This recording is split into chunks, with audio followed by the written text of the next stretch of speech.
Well, we're blocking. Can everybody see the? Yeah. Let me make sure I'm not Wait a blocking. minute. Wait a minute. Oh, there we go. That's kind of cool. Yeah, when everything works right, it sure is. Operator problems. Get the IT guy. There we go. How do I make this bigger? No, that's not it. Like this. No. Oh well. That's okay. They want to see this anyways. Okay, yeah. So go ahead. Hi guys, I'm Mary. I started a cidery, Bandon Rain, with my family about a year and a half ago. It started out as my father-in-law is a cranberry farmer, and he had apple trees, and he wanted to make more use of it, and he made some cider, just kind of throwing it together, and it didn't work out very well, as he likes to clean floors with it. And I thought, oh, that seems like a fun idea. And at that time, I was living in Southern California with my husband, his son, and I just started making it little batches down in our basement over and over and over. And I'm one of those hyper organized with like Excel sheets type of person. And every little thing I did, I started doing it. I just kept doing it over and over and over and over. Like it couldn't possibly not have something fermenting. And eventually I found something I liked. And then we thought, you know, we should start a business. And so we ended up moving back. There's my husband, and that was a old shed that was on the property. And one of our first step was converting it to we call it a cider shed. Yeah. And we basically just remodeled the whole thing ourselves. It was pretty crazy because the shed was built really funky. And if you go to the next photo, you will see that's still kind of how it was. It was very rough. It's just sitting there forever. And then we eventually completely remodeled it so that that's new outside. And then there was also an existing building next to it that we ended up revamping, because this one of the big flaws of this one, if you look right here to here is the ground, and that's about 4 feet, because the shed used to be for a mechanic, and they'd drive cars onto it and then walk underneath and work on the cars. And that is not very easy to put juice and stuff up there. And so we're like, well, now we got to remodel that building. And so we did that one. And then over time, our fridge space was up there. And we decided, well, that's a pain to drag kegs up there. So we converted, this is a little metal shed. And we converted it into fridge space using a hacked air conditioner. And that's pretty much where we store the kegs. That's a little storage in our van. But back to how, so we started the business, like I said, about 2.5 years ago or so. My husband and I kept going back and forth from California to Oregon whenever we had time. And it was, the permitting process is long. And it can be anywhere between, I think average a person, once you fill in all this crazy paperwork and send it to the TDB, Tobacco Trade Bureau Alcohol Commission, I think the average person takes 6 months to be approved. Ours took 4 months, simply because someone gave me a tip that if you contact your senators and representatives and about you're trying to open a business and trying to build a community and stuff like that, they'll help push it through. And Senator Wyden literally called us up. Well, not him himself, sorry. Someone in his office, his staff, called us up and said, congratulations, your permit went through. And that was, we probably waited 2 months before asking him, and then maybe 2 months later it happened. But that was still 4 months, which was quicker than most people, which a lot of people had 6 months, even up to 9 months. But just like all permitting processes, it's not in my head, it's not a legitimate wait, meaning I had a friend who I spoke to who wanted to start a cidery, and he was at CiderCon, and they had people to help you there and people from the TDB, and he got his approved in 20 minutes. And so, as we all know, dealing with those kind of things, it's not that it really takes that long to do, it just takes that long to happen. And so, anyway, so we started making cider. We launched the Cranberry Festival in Bandon, in 2016, and we started, this is the building, the bottom building that you saw initially, not inside this one, but inside the other one. And before we start anything, this is our bright tank, which is what we carbonate in. We'll see more photos of that. And then a sink, and we ferment in totes. Unlike beer, you don't heat anything up. We're like a winery. We actually are permitted as a winery. And you can ferment anything. Like right now, you can go home, dump some juice into a container and sit it out. That's where it's at. It may not be great, but you can still do it, you know. Is there a limit on the percentage of alcohol? Well, legally, it's all about taxes. You can do whatever you want. But with cider, this is where it's also another example of just the weirdness of all of it and prohibition, et cetera, et cetera. Cider is straight apple cider, meaning you haven't put any other fruit in it. As of 2016, you could be up to 8.5% ABV and not get taxed really high. However, the second you add other fruit into it, which most of ours has other fruit because we're cranberry farmers, it is supposed now you're taxed as a fruit wine, and so you can't be above 7%. And then another funny law that, once again, an example that came out of Prohibition is a carbonation law called a champagne tax, where if yours is carbonated over like 3.92 milligrams per liter, you have a huge debt of tax versus if it's carbonated less, based on carbonation, which means nothing. Beer does not have this tax. I had a quick question. Yeah. This year, I thought I heard that there was some special tax for booze, or not booze, but like beer or craft breweries. Is it like a tax break? Do you know this year, a new one coming up?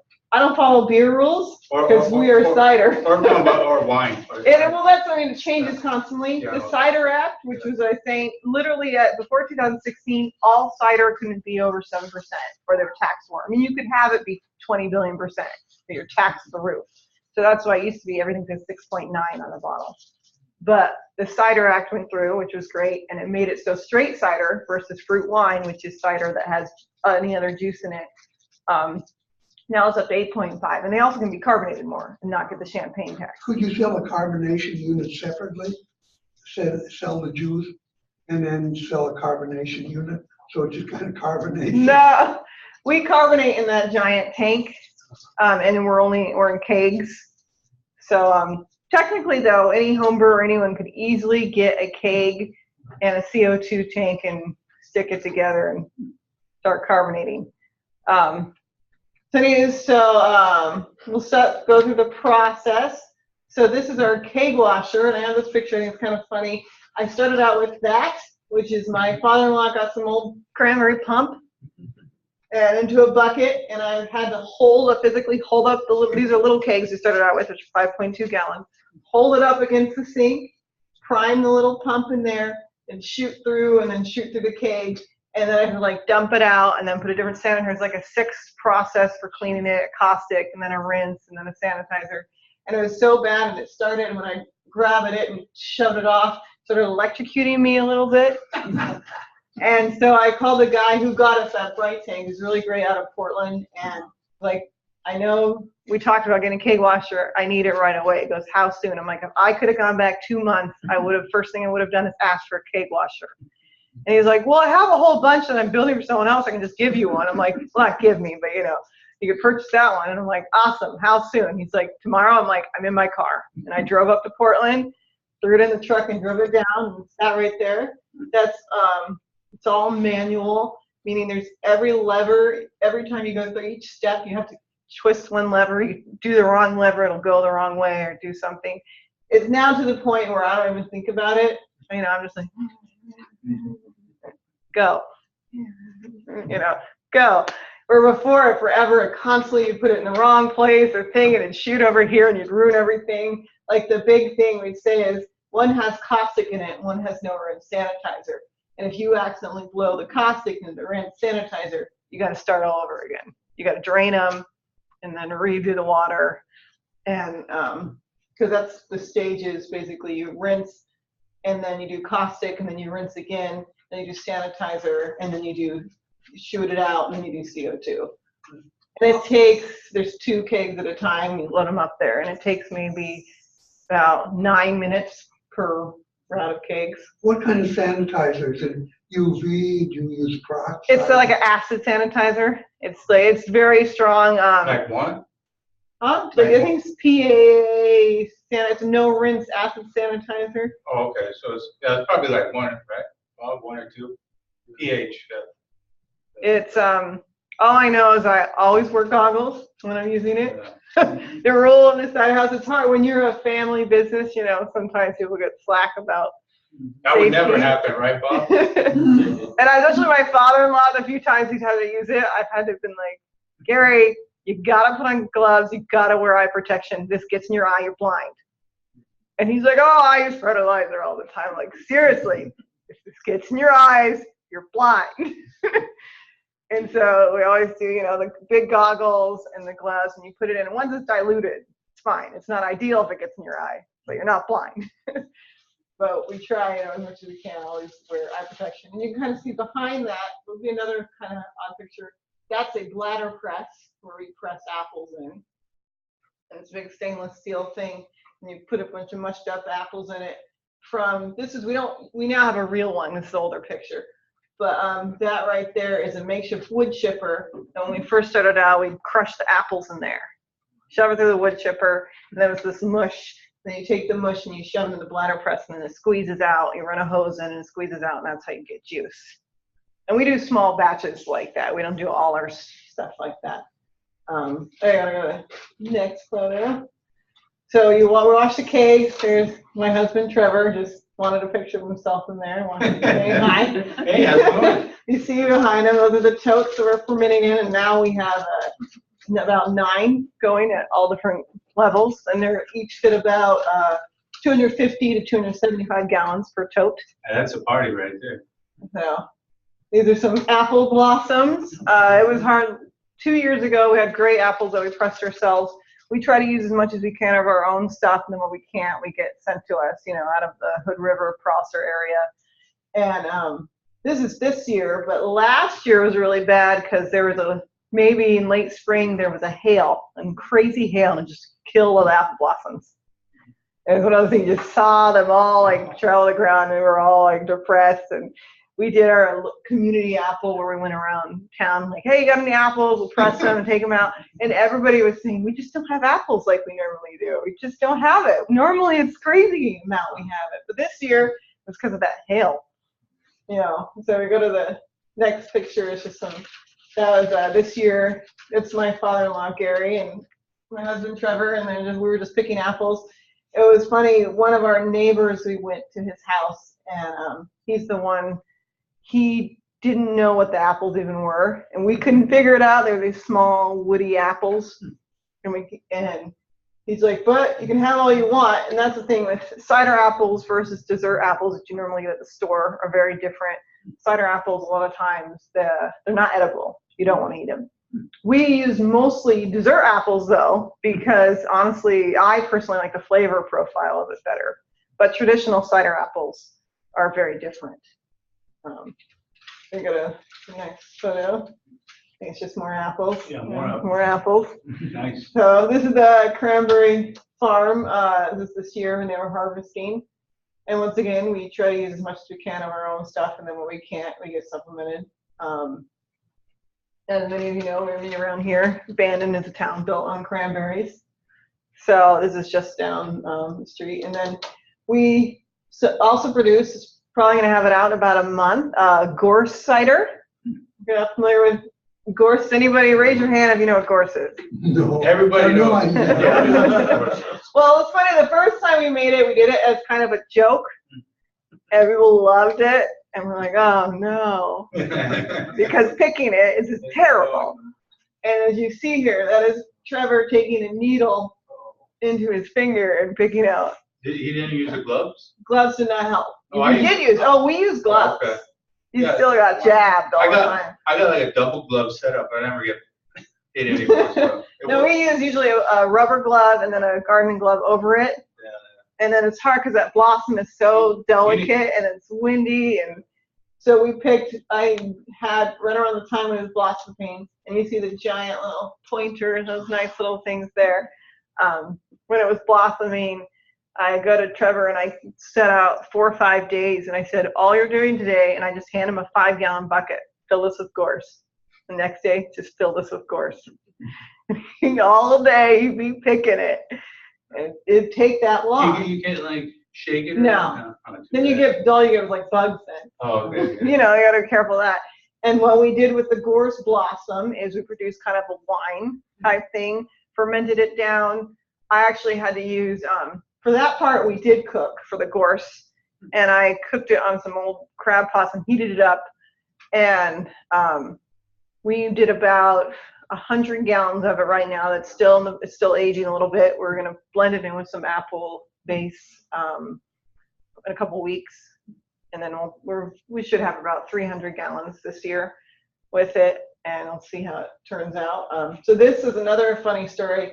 My dad has these beautiful Cascade hops. I grew up foothills of Mount Baker up in Washington State near Bellingham. You pretty much touch the ocean, touch Canada. And for some reason, my entire life, my dad has had hops. I just never thought about it. And then I'm like, wait, I should make fresh hop cider. And I learned, and I didn't know this at the time, that fresh hops, you want it to get in your product as soon as possible. Like, hours matter. And on a good day, driving up to where he lives, it's about an 8.5-hour drive. So I'm like, great. So I drove up there, hung out for a day or two, and at 6 a.m. he and I got up, and I picked a cooler full, like an average cooler full of hops, got in the car by, I want to say 8-ish. This happened to be Labor Day weekend, because that's when hops get ready. And that Friday, it took me about 12.5 hours to get back to Bandon, and the second we raced in the door, Gary and Trevor were waiting for me, and we cleaned them all off really fast, and then dumped them into about 300 gallons of cider that had already been fermented, and inside of like almost like a pillowcase type container, and let it sit there for about 10 days. And then took it out and filtered it and created a very Cascade fresh hop cider that I think turned out really well. But now I'm trying to figure out how we're going to get back there again this year with everything going on. So the next one. So this is, I found out the press. This is just showing with the juice coming out for the limited batches that we can press our own. It's just basic metal press out of it. It's all stainless steel, and you pretty much put a hose. There's a big bladder inside it, and you fill the bladder full of water, and the apple mush is on the outside and just expands it like that, and that presses the juice out. And you can use anything, but apples work best. We've done it with cranberries as well. But once they have with plums, and it just like everything just flew everywhere, and it's pretty funny. So this is, like I was saying, these are all the totes. This is a pretty recent, semi-recent picture. And I was saying there's the bright tank where we carbonate. That's a dehumidifier. Another just standard tank we can ferment in. And then these are all the different totes that we ferment in as well. The whole process usually takes about, to ferment down, usually it's about 2 to 3 weeks. And then once it's completely fermented down, we re-rack it, meaning we transfer it into an empty container just to get it off what we call the lees. It's all the sediment and the goop and the yeast and everything that's fallen down during fermentation. Then let it sit for anywhere from 4 days to, we had one batch that we aged for 4 months like that. And then this is just a picture. This is not common for us, but I thought it was a cool photo of, it's film yeast. And when you do the re-racking process and it's aging there, if you don't properly remove air and let it sit for a long time and there's oxygen getting in there, you can get that. And that's not bad. Everything still tastes fine. It's just developed right on the top of your beverage, and doesn't look so pretty, but you can filter it out and it's fine. So it's just kind of cool. And that's one, some of our stuff's filtered, some of it's not. We got this used plate filter. You put a bunch of little filters in and you run it through. It's typically for wine, like that process very much like wine. This one was very well filtered. That's one of our last month's seasonal that we did, that I called it cranberry rosé or cranberry blush, because I know that style is really popular right now. And it was a dry cran apple that had just a bit of jasmine in it. And I was very excited how the color turned out because I'm obsessed with rosés right now. So we were pretty happy with that one. So that's just showing the keg, the little keg. This is connected to that bright tank I was talking about. And it's pressurized, and basically the cider, the finished cider goes into that. And just shows you have a little machine thing, and then once it's full, the pressure that kind of shoots up and it tells you the keg's full, and you go to the next one. And that's just a bunch of kegs we had lined up. Part of the process, we probably did about twice a week. One of us will spend pretty much all day, and that was me today, washing these kegs, because it's like a 3-day process. You blend the cider one day, next day you wash the kegs, next day you keg it. And we just do that literally every day. We have tons of others that we do as well, but that's always on the docket to keep everything going around. Just another keg. As you see that one, there's bigger ones. That's standard kegs. There's 6. That's a 15.5 gallons. Call it a half barrel. In this booze world, a barrel's 31 gallons, so that's half. Then we have 6 barrels, which are 5.2 gallons, and that's a 6 barrel, and because it's a 6 of a barrel.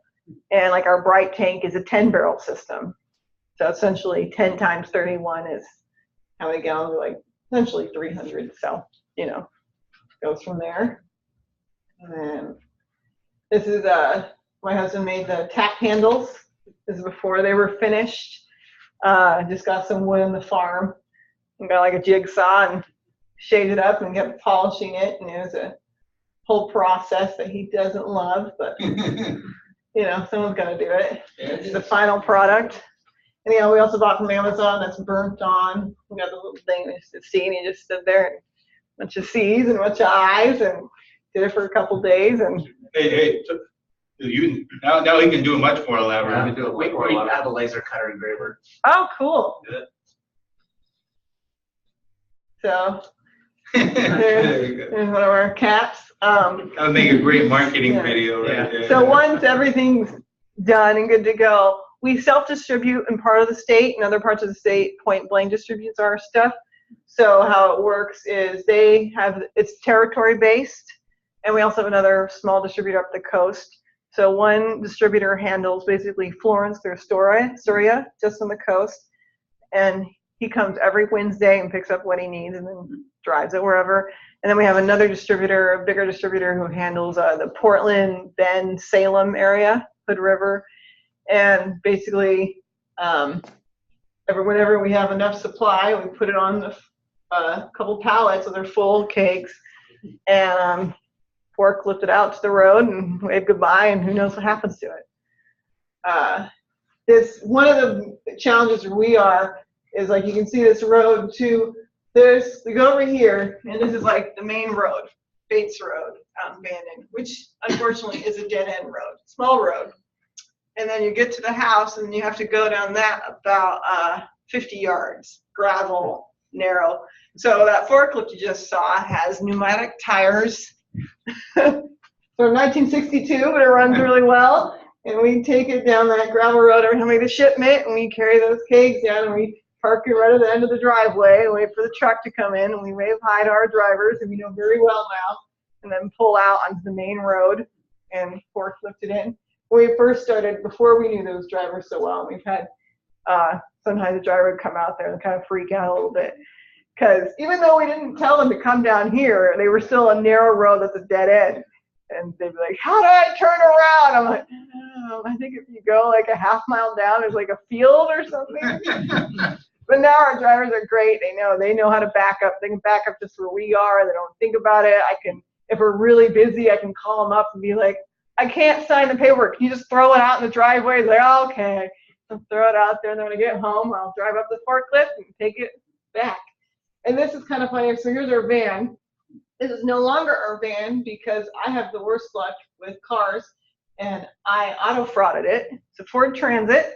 Normally they're awesome. You see them everywhere. Everyone uses them. This is no complaining about Ford. We just had very bad luck, and we auto-frauded it. And another, I guess, advice, because before this I had a Ford Fiesta that I lemon lawed.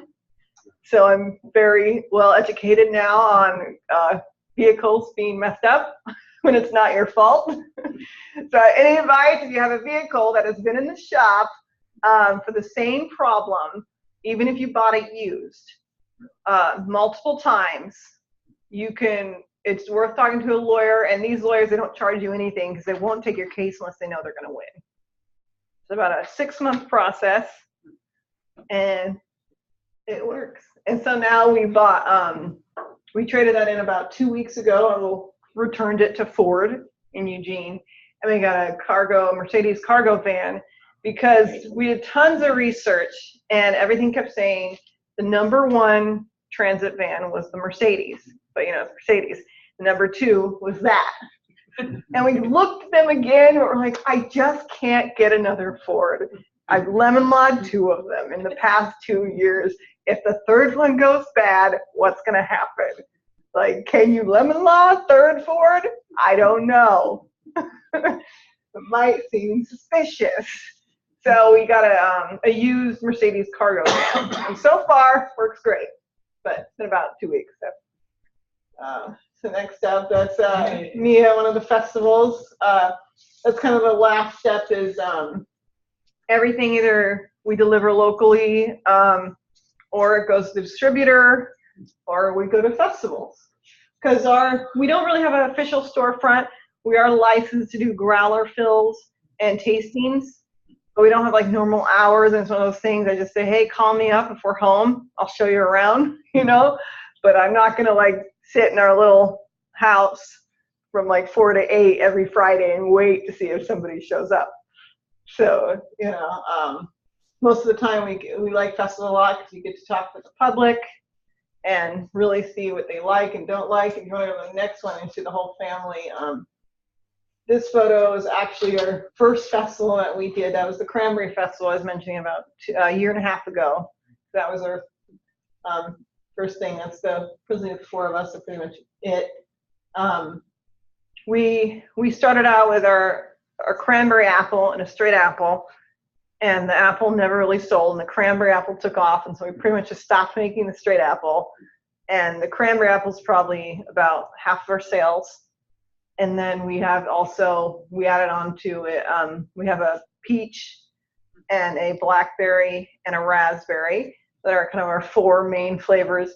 And we keep messing around with different dry apples and release small batches of it out and stuff, but we haven't had one that we've like kept as our permanent collection.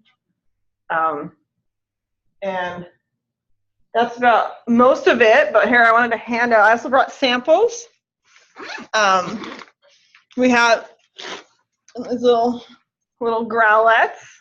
We can hand out cups. This one I got mostly of the blackberry. I don't know who's interested, and no pressure to drink. It's not your speed. You got your own cups. Take whatever you want. Take one, pass it around if you want to try something. Trying to think of. Do you have any of the what's that? The champagne apples? What's it called? The champagne one, the pretty one. Oh, Did you bring any of that? no, I don't have that one with me. Okay. That was our we only had about 150 gallons of that one. Okay. We call the blush. That's probably. Yeah. So that's blackberry. I'm handing out growls. We have some other flavors. Let's start with the blackberry. For these ones, we ferment. Everything's apple based, and for these ones, we ferment the apples like milk toast as you saw, and then we add. Want to try some? Yes. Then we add the other fruit after fermentation. Could you, when I put it online, show it and show a cup of the cider too. Yeah. So blackberry is a semi-dry one. Once again, it's an apple base, and then we add other fruits back into it. Okay.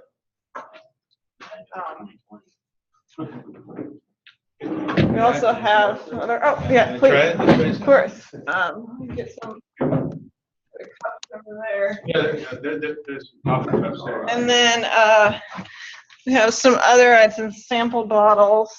of different flavors. So this is, I think this is cranberry. I only brought one bottle of this, so you just kind of pass it around. This is the cranberry one, which is our signature. Oh, I need a glass then. I want to try it. Well, you always finish that one. I'm like, drink it fast. No. Okay, we pass these around. And that's when we started. And it took us probably about 2 years before we were happy with the cranberry recipe. Because cranberries are not an easy fruit to deal with. Highly acidic. The pH is kind of weird, you know, it's going to be abrasive fruit. But,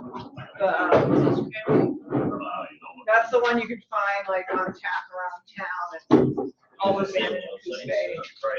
Do you have your own starting culture for bacteria or not? No, we'll have with like beer. I believe, and once again, I've never made beer.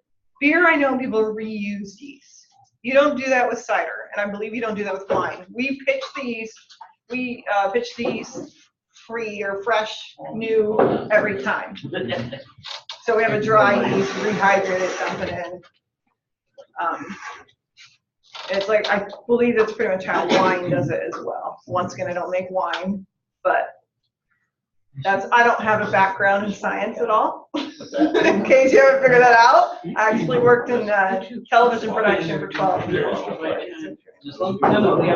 I worked in lots of jobs, mostly just in straight production, where you kind of run a production office. I mean, you're kind of the hub of everything going on. Yeah, so that's the cranberry. That's, like I said, that's the one you'll find all over the place. And we also have, I think I had, where is it? And then this one, this is the raspberry. It's similar to, oh, you'll see too, the cranberry and the raspberry aren't filtered well.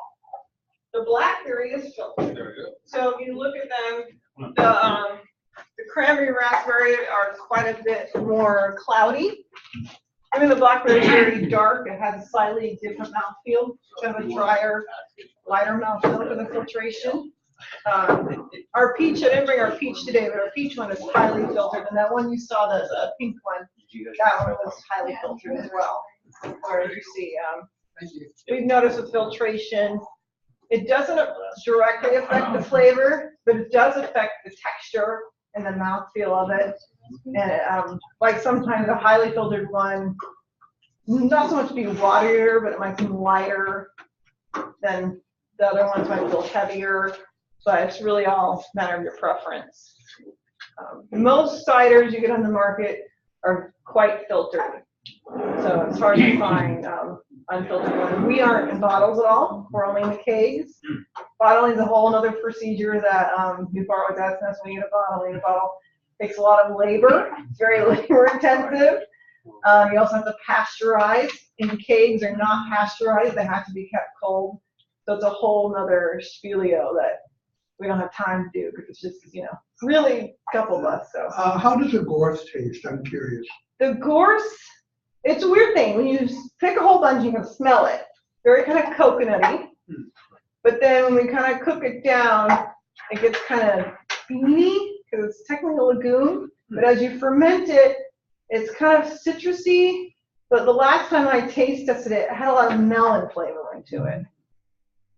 So it's just kind of herbally too, kind of like tea. When do you pick them? Like right away or? When did we pick it? I wanted March. March. We did pick it in March this year, but I was the year before when we made it the first time. We didn't really pay attention because of what was happening, what time of year or what we were doing, because we thought we'd never do it again because we did it, like I said, as a joke. And then this year we're really following the blossom and figuring it out because it was so popular. We picked it in March, but now after going through all spring, I would say the best time should have been April because it seemed to blossom more. What about Scottish blue? I'm familiar with Scotch because it looks just like gorse and it's much easier to pick. to my knowledge, people don't typically eat it. And why I'm saying typically, because you're all thinking, well, who eats gorse? Gorse wine, I didn't invent gorse wine. I only invented gorse wine. So that's how I started making it. Cause I was just kind of looking up gorse, and it was funny because I've been in Bandon for a couple of years, and everyone, hates gorse. And I started talking to locals. I'm like, do you know it's edible? And they thought I was crazy. They're like, it is? I'm like, yeah, you can eat gorse. They're What like, about no gorse way. and hops? It's one of the gorse wine is one of the few things that the English lords allowed the Irish to have. There we go. Because it was not considered a uppity kind of wine. Yeah, no, it's not uppity. So the Irish just said, well, heck with you, we're gonna make what we want. then." Pretty much, yeah. That's really how it got started. Yeah. Sorry, what were you saying? Have you tried gorse and hops as a combination? Well, the gorse is surprisingly subtle considering how abrasive the plant is. And I don't think you taste the gorse at all if you threw hops in Oh, there. okay, so just. Yeah, and we've been Oh, debating oh, with dry hops, and we've played around with it, and we really want to make a dry hop cider. We've just been so busy trying to keep up with our signature, 4 flavors, you haven't had the time, but. But that's good. You want to focus on those and don't go, because, you see some of these places with like 1 million craft beers. Oh, instead yeah. of, and, they try to do a bunch of different things instead of focusing on their core. So that's good that you're focusing on your core. Yeah, and we're working on expanding, we're just trying to get with demand right now, and we're hoping to get some bigger tanks, because you saw with our building, it's pretty small. We can't really build out, but we can build up. But gee, what a terrible So- problem to have. Well, yeah, no, I'm not complaining. Yeah. But, so we're trying to figure out a way to fit in tanks so that we can grow more, as well as more kegs. We're constantly struggling making sure you have enough kegs, because it takes time to get them back, and it's a whole thing. So it's like the choreography of the cider is a big part of what I do. Like even just racking, like I mentioned how you ferment down and you rack it and it sits and it goes in the bright tank and goes in there. You got to make sure the schedule, like if you re-rack it, that you leave empty space if some new juice is coming in, and to pitch the yeast and the timing of this and blending this and selling that. And with the distributor, once that fridge room is full, we're like, now I got to go to the distributor. And the next day we'll be like, well, I don't have space for these kegs, so I better call the distributor so they can take it all. And then suddenly you turn around, it's empty again. I'm like, oh, I need more cider. And just keep going on the rotation. We had our best month last month. We sold almost 2,000 gallons. Almost killed me, but it was okay. And now we're like, gotta sell more.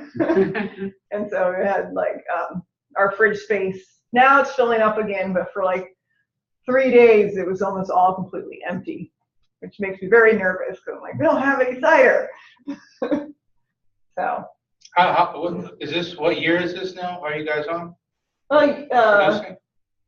A year and a half. Year and a half producing, okay. Yeah, well, like I said, our first event was the Cranberry Festival. Okay. The whole permitting and all that stuff was, I'd say it's been 3 years of just figuring it all out and, working on the buildings. We did the first building you saw one summer, and then we did the next building the next summer. It was, a long process.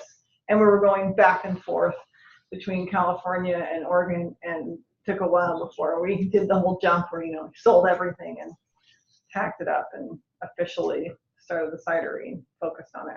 So who are your distributors, but who your customers are? Is it cider? I always think of more of a fall drink rather than. Well, summer is actually the biggest cider month is July and June. But it's true, yeah, fall as well is big, especially because we got our cranberry cider, so that goes pretty good.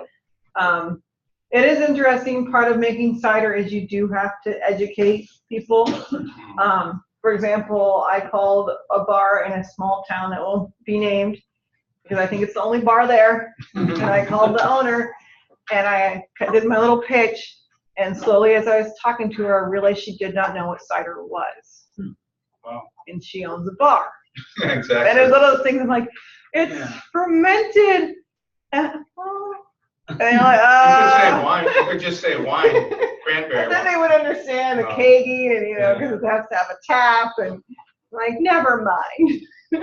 You're not gonna tap it. So it is. I go on Untapped a lot. The app Untapped. it's kind of a review. People will just review beers and stuff they drink. And I go on there almost mostly just to see where our cider is. Because with the distributor, that is what's really weird. I have no idea where it is. And so just once in a while they do send things and they can like give you kind of report. And I talk with them about it somewhat. But it is really funny once we started working with the distributor, just not knowing where it is. So people in Portland know me, hey, where's your cider? I'm like, I don't know. It's around. Yeah, Portland's a very cider town. You got a question? Yeah, do you have any chefs that are using it for cooking? Not to my knowledge. We did briefly, Coastal Mist, which is a small chocolate shop in Bandon. They have wonderful chocolates. The guy there made a marshmallow with our cider. And that was really exciting for me because I love fancy chocolates. And so that's the only thing I've known of anyone cooking with it. But I do also, another advantage with cider, you can do this with beer, but I find that beer doesn't work as well as make cocktails. So like I know Redfish and Broken Anchor both have cocktails on the menu with our cider. And that's a good like promotional thing as well as like getting out there. I do that personally all the time too. I love, part of with cider is I love to cook, and cider relates to that. And I love creating something you consume and making new things. And so I've had, you know, obviously I've had the cider a million times and I still drink it, but I also like to try new ways. So I'll sometimes just blend two of them together, or I'll make a funny cocktail with it and add different things. And so it's always fun to, I feel like where I love beer, I don't see as much ways to mix beer, except with cider, where you can make snake bite. But, you know, that's one of the advantages of cider versus other boozes, is that it blends really well with everything. So, and it is interesting with cider, the whole, like people always ask you, is it sweet or is it dry? And that's such a minimal way to describe it, because just like beer, you wouldn't just say, is it hoppy or not? Because there's a million different styles of beer, all different flavor profiles. And like ours is a American style, sweeter fruit forward cider with dessert apples. That's how I describe it. It's different than, there's some cideries that like it's old world style or super dry, or people use wine yeast and champagne yeast or ale yeast, and changes the flavor completely. We even, yesterday we had our friend Anders, who's the brewer at Seven Devils, come over because we were taste testing a bunch of different yeast that we're messing around with. So we took the same fruit, same like bunch of little guys, pitched 4 different yeast into it, and then blind tasted it to see which one we liked the best. So it's always kind of fun to do stuff like that. And I guess that's where the science comes in. So.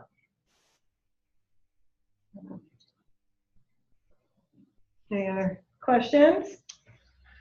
What are some of the major like challenges or difficulties you've had coming up with it? I mean, is it just the production end? Is it marketing, getting it out there? Yeah, it's all a challenge. Yeah.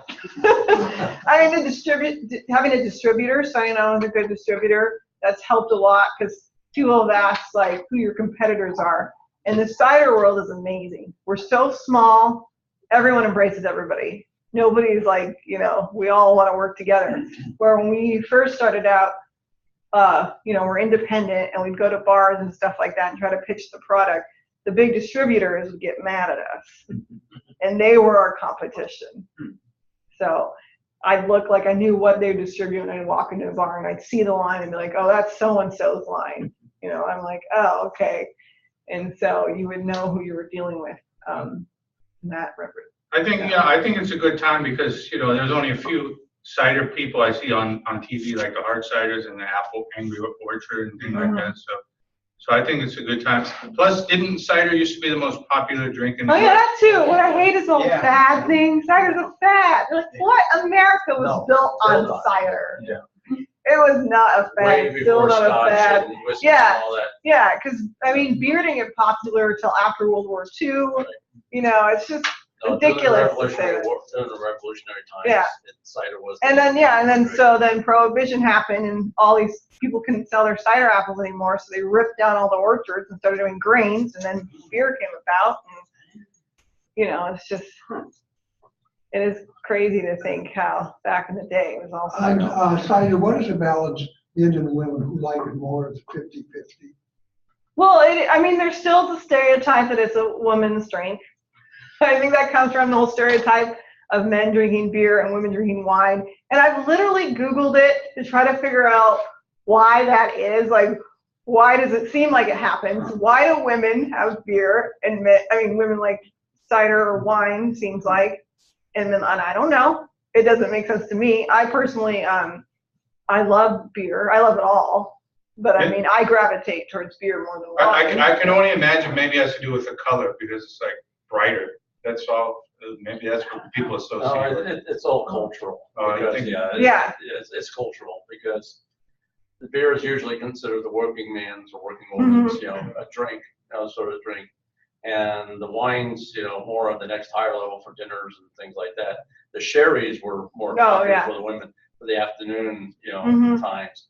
So it's a lot of it's cultural based. No, So what you definitely, see- because I was actually trying to look up biologically, like literally it was like, do some taste, but like that kind of thing. I would think prior Yeah. to the No, you're absolutely prior right. to the Civil War, cider was probably across all. And everybody. beer And used- after the Civil War, Yeah. it started changing because then you had the intermingle of the cultures, the South and the North, regardless of whether we say about each other. Yeah. They intermingled after that period of time. And then when that happened, then the socialites and then the Victorians came in, and the Victorian, the Edwin, effect, from England, Queen Victoria, that kind of switched things around a little bit. So, Yeah, and beer was originally made by the housewives, Right. and they used to call them alewives. And they made all the beer, and then when the Industrial Revolution happened, and it became a more big thing that you sold, the men all took it over. Right. So I have a joke with my husband, and they say, like, what's his job? And I go, he's assistant cider wife. I feel like that's the most politically correct way to describe his job. So, because I manage everything, and then I work with him, and Yeah, you throw rum in there too. It's the whole mix there yeah. of everything. So It is true with cider, even though it's still very male dominated, it definitely are more females working in the cider world than in the beer world. And then the wine, I found the wine world is pretty even, pretty 50-50. But it's generational too, because sometimes I'm in the wine world and sometimes I'm in the beer world. It's rare I'm in the cider world. And the wine world is also an older generation as well. There are no young winemakers that I've seen. It's kind of funny when I did all the wine festivals, like I did Gold Beach, they have Whale the wine, and they have Our Truck Brewing, and then us as a cider, then a bunch of different wines. And I don't think there was anybody under 50 making wine. well, we came up from Sonoma County, we're right smack in the middle of wine country. Mm-hmm. And that was probably more younger in a sense that we saw. A lot of the Australians were coming in. Right, yeah. And guys are. Yeah, you got really good Cote Australian d'Ivoire wine and all and that other Pinots, yeah. stuff. So I know, But it might be up here because beer I is think so it's here. trendy Yeah. right, in Oregon that, Right. Then if you do wine, you got to go to Roseburg or Medford. And that's not as hip right. as Portland or where the Willamette Valley where the hops are and everything. So, once again, like you're saying, a lot of it's cultural and where you are. So it is interesting though. We have had, I always get frustrated. I've been places giving free samples Mhm. and typically it's men and they won't even take it. They're like, I like beer. I don't drink cider. It's like, it's free. You're drinking. Why would you not take a free sample? And once again, I doubt that this person has tried more than like one cider in their life. And then I hate it because just like I've had friends, I love sour beers, that different style, no hops, it's very different. I've had friends that hate beer. They thought they hate beer. Really, they hate hops because I've given them sour beers and they love it. And they're like, this is beer? How is this beer? This doesn't taste bitter and gross. I'm like, it's a sour beer. Hops don't mean beer. It's just something that's typically in beer. It's the same with cider. It's all over the place. I believe if you are a person who drinks, you would always, if you tried enough ciders, you'd clearly find something you'd like. I don't believe there's a person who just hates all ciders. Because there are ciders I hate. There again, people get stuck. Certain people get stuck in their ways and they want to change. Yeah. This is unique enough to where I can see it. If you had this down in Sonoma County, it would just blow up. I mean, you take it down to Hillsburg, I could just. Oh, yeah. Mhm. I could Hillsburg- see a small cider tap room. Yeah, I mean, Hillsburg is Oh, yeah. basically the Aspen of wine. wine and Yeah. everything down there, and at Rio Drive, whatever you want to Mhm. call it, that's the focal point. You got 2 5-star restaurants that are down there, Yeah, and I could see them just adding that to their Yeah, recipes. yeah. I could just see them just jump like crazy because we lived there for 11 years, Mhm, so mhm. we saw that culture change. I go like, oh yeah, they're into that. Anything that's totally different that will get people into the door. Yeah. Especially the 5-star restaurants. This is the kind of thing that they would Yeah. just jump all over. So Yeah. it'd be worth the trip of just going down 101. And it's rewarding. I know, we're And pretty it's much, like- we're all over the state except Medford, Ashland area. But yeah, all up and down the coast, and then like I said, Portland, Eugene, Roseburg has been really good to us through Hood River. And so we've covered a good chunk. But yeah, like you said before, it's great, to be, orders, but you gotta take a little mean time too, so you don't wanna get like so big so fast that you have no time for yourself, so I guess there's always a balance, right? Yeah, we're trying. Yeah. It hasn't happened in a I while. take a vacation down to Healdsburg and bring a bunch of that with you and just Yeah, walk right. in and say, Yeah. hey, I got this, and I can see them. just- Yeah. I would think even Ashland, they. Yeah, no, that's what our plan is. Once we're big enough, like our distributor, they are only doing, or bigger one, Point Blank, they don't want to start doing Eugene or anything because we're not big enough. Sure. We can barely give them enough Oh, yeah. to do Portland area. And so the idea is as we're trying to get more tanks and growing, the hope is maybe by fall or something like that, once we're big enough to give them that territory, then we can start going south. But right now we can't even keep our demand, people happy, so.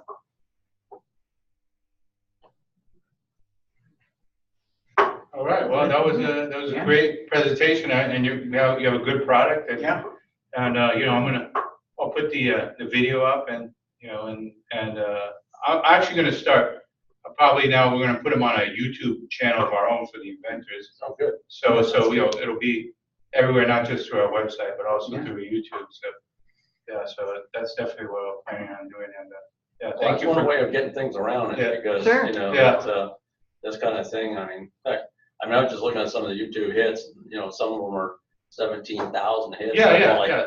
sheesh, That's for a weird video. And that's for, just, I No, mean, that was one just for cleaning optics. I was trying to push, I wrote a book on how to take care of optics, but anyway, I'm trying to get the society to get some of the videos I've done, put them on YouTube.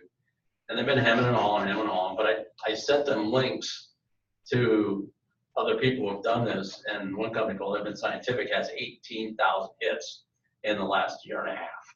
And I was like, you're missing this whole boat here. You've got to get this thing out there because we know there's enough folks out there. So I could see this, for yourself, Sure. something like that, I'm curious, had anybody heard of us before? Be I always honest with you, wondered. No, only I don't know you is because Hetty was, Yeah. and she recommended you, so, Yeah. but that's about it.